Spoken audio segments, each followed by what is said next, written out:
हरे कृष्णा कृष्ण कृष्ण हरे हरे, हरे राम राम राम हरे हरे। नमो पंकजनाभाय नमो पंकजमालिने, नमो पंकजनेत्राय नमस्ते पंकजांग्रये। ग्रंथराज श्रीमद्भागवत महापुराण की जय, जगन्नाथ बलदेव सुभद्रा चक्र सुदर्शन की जय, श्री गौर निताय पंच तत्व की जय, नरसिंहदेव प्रहलाद महाराज की जय, श्री यशोदा दामोदर की जय, श्री श्री गोपाल की जय, श्री तुलसी महारानी की जय, सीता राम लक्ष्मण हनुमान की जय, अनंत कोटि वैष्णव वृंद की जय, निताय गौर प्रेमानंदे हरि हरि बोल।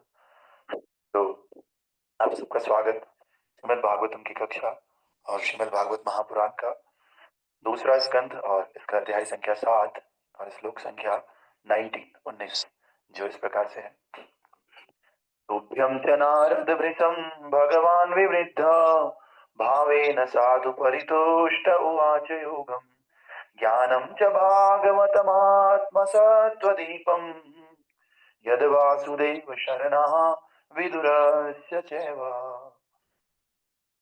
तुभ्यं च नारद वृषं भगवान् विवृद्ध भावेन साधु परितुष्ट उवाच योगम् ज्ञानं च भागवतम् आत्मसतत्त्वदीपम् यद् वासुदेव शरणा विदुरस्य सेवा। हरे कृष्ण। हरे कृष्ण प्रभु जी। तुभ्यं च नारदा वृषं भगवान् विशुद्ध भावेन साधु परितुष्ट उवाच योगं ज्ञानं च भागवतम् आत्मसंत सत्त्वदीपं यदा यद वासुदेव शरण विदुर स सेवा। और कोई भक्त? हरे कृष्ण विनोद। तुभ्यं च नारद वृषं भगवान् विरुद्धः भावेन साधु परितुष्टोत्स्वयोगम् ज्ञानं च भागवत सततत्वदीपं यद्वासुदेव शरणं विदुरग्नशेव। तो हमने देखा कल और परसों कि महाराज बलि महाराज का कहानी ब्रह्मा जी बता रहे हैं नारद जी को, और 2 श्लोकों में इस बात को प्रस्तुत कर रहे हैं कि भगवान के जो चरण कमल हैं उनको प्रक्षालित करने वाला जल है ना, उसको बलि महाराज धारण करते हैं। और कैसे धारण करते हैं? अपने गुरु के मना करने के बाद भी धारण करते हैं। गुरु ने मना कर दिया फिर भी उस जल को धारण करते हैं।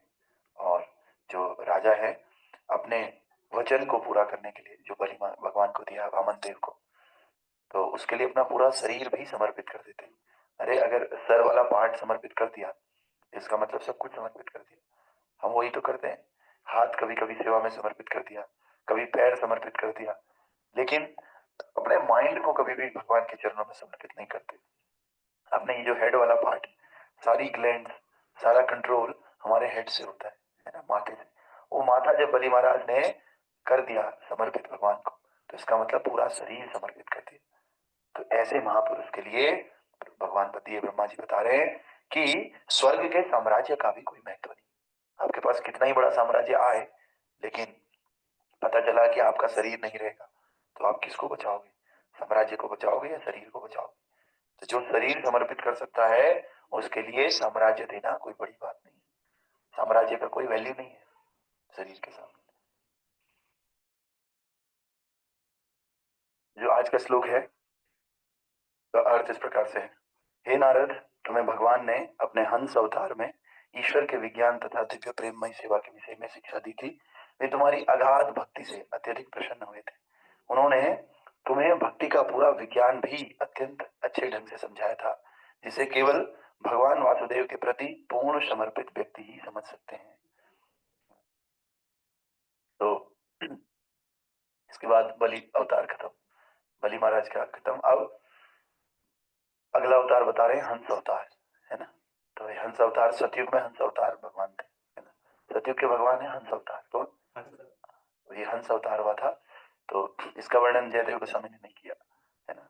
तो इसमें क्या हुआ था, हंस अवतार आकर के नारद जी को शिक्षा देते, भक्ति की शिक्षा देते हैं और भगवान की सेवा कैसे करनी है इसकी शिक्षा देते हैं नारद जी को। इसीलिए ब्रह्मा जी याद दिला रहे कि एक अवतार तुम्हें भी तो पता है है ना।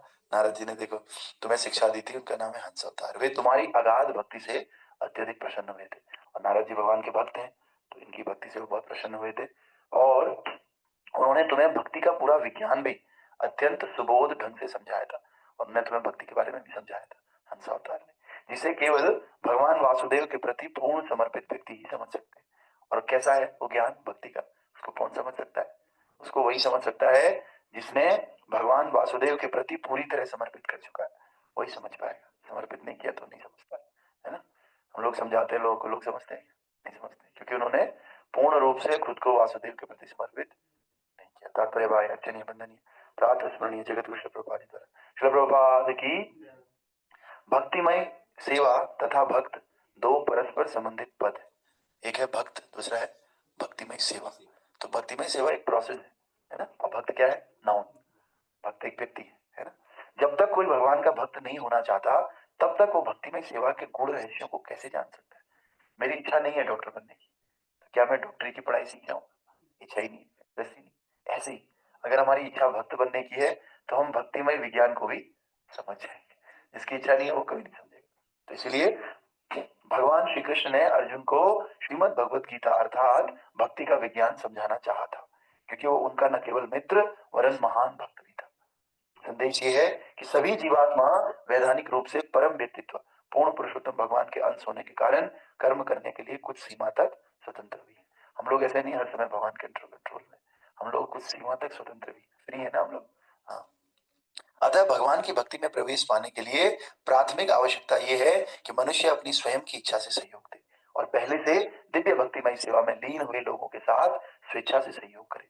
जैसे कुछ लोग बोलते हैं ना कि अरे जब ऊपर वाले की इच्छा होगी ना तब मैं जरूर आऊंगा। हमारे तुम्हारे कहने से क्या होता है ना, ऊपर वाला जिस दिन चाहेगा ना प्रभु उस दिन कहने की जरूरत नहीं पड़ेगी, ऐसे बोलते हैं। पर ऐसा नहीं, भगवान ने तो स्वतंत्रता दी ना हमें कि हाँ भाई तू स्वतंत्र है, तू डिसाइड कर। हाँ, अगर डिसाइड करने के बाद भी, चाहने के बाद भी स्थिति ऐसे नहीं बदली तब आप समझ जाओ ऊपर वाले की इच्छा नहीं। लेकिन स्थिति है, सब ठीक है, घर में गेम खेल रहा हूँ है ना, टाइम भी है, पैसा भी है, जाने का साधन भी है, तब भी कह रहा हूँ कि नहीं नहीं मैं नहीं आ सकता। सब पास में भी है, फ्री भी है, तब भी कह रहा है इच्छा नहीं है ऊपर वाले की।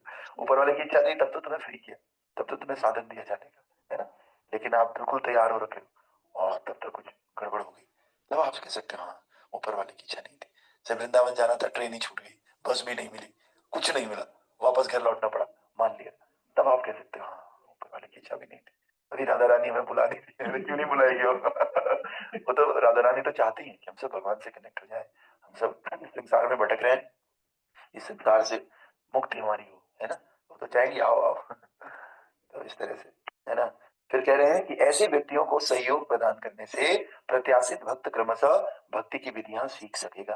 तो हमारे पास जो स्वतंत्रता दी है ना भगवान ने, उसका उपयोग कहाँ करना है कि जो भक्तिमय सेवा में पहले से लीन हो रखे, जो पहले से भक्ति कर रहे हैं हमसे पहले, उन लोगों के साथ स्वेच्छा से सहयोग करें, अपनी इच्छा से उनको कंट्रीब्यूट करें, सहयोग करें भक्ति में, है ना। ऐसे सहयोग से क्या होगा, वो भक्त क्रमशः भक्ति की विधियां सीख सकेगा।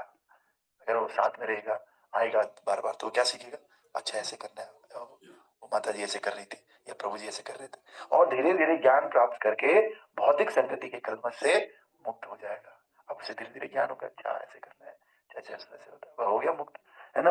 ऐसी शुद्ध प्रक्रिया से प्रत्याशित भक्त, प्रत्याशित मतलब जो नया है, और प्रत्याशित भक्त में श्रद्धा उत्पन्न होगी जब वो देखेगा मेरे से बड़े भक्त, हाँ ये कितने अच्छे से प्रणाम कर रहे हैं, अच्छा यहाँ पे ऐसे गोल गोल घूमना होता है, तो उसके अंदर श्रद्धा, ये अपने गुरु को कैसे प्रणाम कर रहे हैं, कितने श्रद्धा से उनके पास जा रहे हैं, है ना। तो वो समझेगा अच्छा ऐसे उसके अंदर भी श्रद्धा प्राप्त होगी, क्योंकि संसार में सुनने से और देखने से श्रद्धा प्राप्त होती है ना। तो वो देखेगा भी और सुनेगा भी, और ये श्रद्धा उसे भक्ति की दिव्य स्थिति तक ऊपर लेकर के जाएगी। और जब श्रद्धा आती है तो श्रद्धा से हम भक्ति में ऊपर उठते हैं, उसमें भगवत भक्ति के प्रति शुद्ध अनुराग उत्पन्न होगा, और उसकी श्रद्धा उसे दिव्य प्रेम की अवस्था के निकट तक पहुंचाने से पहले आह्लाद के बिंदु तक लेकर के जाएगी। और जब श्रद्धा बढ़ेगी बढ़ेगी बढ़ेगी तो श्रद्धा से हम क्या करेंगे, भक्ति करते हैं, है ना। तो इसीलिए संत कहते हैं कृपा बिंदु दिया करो ऐ दासे तृणापेक्षा दीना। तो जो बिंदु की बात प्रभुपाद कर रहे हैं ना, वो बिंदु तक ले जाएंगे, कृपा बिंदु तक। श्रद्धा होगी तो श्रद्धा से क्या करेंगे, सेवा करेंगे, भक्ति करेंगे, उससे ऊपर वाला खुश होकर क्या देगा, श्रद्धा का फल देगा, वो बिंदु देगा, वो बिंदु तक हम पहुंच जाएंगे। वो बिंदु कहाँ लेकर के जाता है, दिव्य प्रेम की अवस्था पे लेकर के जाता है। सकल सहाना बर दिया मोर तुमार संगति आछे, तुम्हें कृपा करी सदा बिंदु दिया। तुम्हें कृपा करी श्रद्धा बिंदु, यही श्रद्धा बिंदु की बात कर रहे हैं, श्रद्धा से बिंदु आता है ना। भक्तिमय सेवा संबंधी ऐसे ज्ञान के दो उपविभाग किए जा सकते हैं। तो इस ज्ञान को हमने दो भागों में बांट दिया, भक्ति के स्वभाव से संबंधित प्रारंभिक ज्ञान तथा इसके अनुपालन का गौण ज्ञान। श्रीमद् भागवतम में भगवान का, उनकी सुंदरता का एवं उनके यश, ऐश्वर्य, प्रतिष्ठा, आकर्षण, प्रेम तथा स्नेह के बदले मनुष्य के अपनी ओर आकर्षित करने वाले दिव्य गुणों का वर्णन हुआ है। जीवात्मा में भगवान की प्रेमा भक्ति के प्रति सहज आकर्षण होता है। भौतिक संगति के प्रभाव से ये आकर्षण कृत्रिम रूप से आच्छादित होता है और श्रीमद् भागवतम इस कृत्रिम आवरण को सही तौर पर हटाने में सहायक होता है ना। तो हम सबके अंदर भगवान के प्रति प्रेम है, आकर्षण है ना, और भगवान का जो ऐश्वर्य है, भगवान की जो सुंदरता है, उनका यश है ना, इन गुणों के प्रति हम आकर्षित होते हैं, है हमारे अंदर आकर्षण। लेकिन इस भौतिक संसार में रहते हुए वो कवर हो गया। क्या हो गया? कवर हो गया। आकर्षण था लेकिन वो बीच में कवर आ गया, आकर्षित ही नहीं हो रहा है। चुंबक ऐसे, ये लोहा है, ये चुंबक है, हमने बीच में मोबाइल रख दिया, इतना मोटा हो रख दिया कवर। अब वो है, उसमें गुण तो है ना चुंबक में अट्रैक्ट करने का, लेकिन बीच में तो कवर आ गया। अभी भागवतम क्या करेगा? इस कवर को हटाएगा धीरे धीरे धीरे। तो जब कवर हटेगा तो ये अट्रैक्ट हो जाएगा।